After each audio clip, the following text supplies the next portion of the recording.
Verse 12 of 1 Timothy chapter 4. Let no man despise thy youth.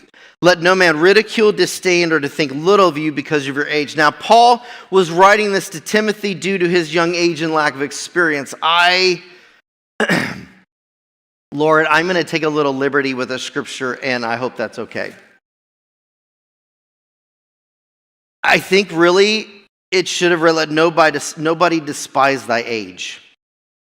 Whether you're the youngest teaching the word or the oldest, don't let anyone despise you based on your age for your knowledge base.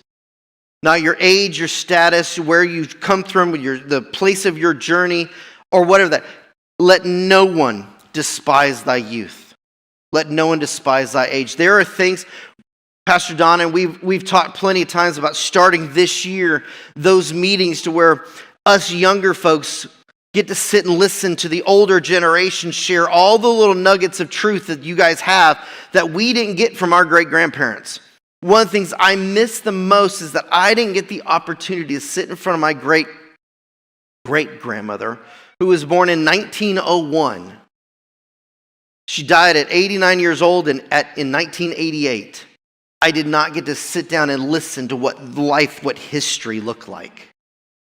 So we've got to make time not to despise the older generation.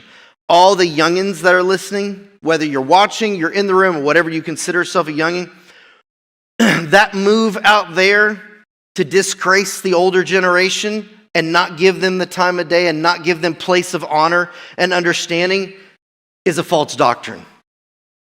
We have to give place for the older generation to share their experiences, share their truth, to share the things that they've understood because that's where it's always been.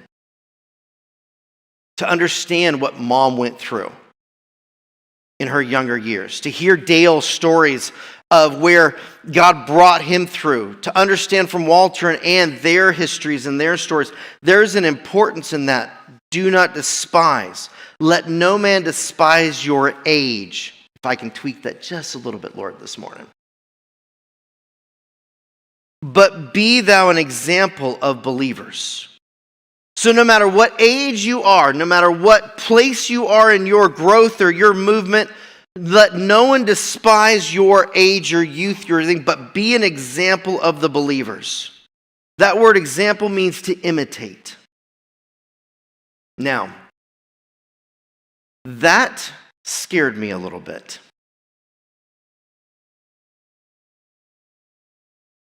It's one thing to be an example so somebody follows you, or to do some things that you do, or that you share your history to where they start to do it themselves, be an example so you teach the good and the bad. But that word example means something that someone would imitate. That brings a whole new level of humility and check yourself. Because there are things, I remember we did back in the day when I was running sound, some youth made a skit of what it was like when I'd run up here and get a song change from Dad and run in the back. Because I would run from right here to the back cross, and they ran one day to imitate what I was doing. It was good and bad. We'll figure out which way it goes. But we're supposed to be an example. We should be living our life to a place that if someone imitates us, it's a correct representation. Are we imitating Christ?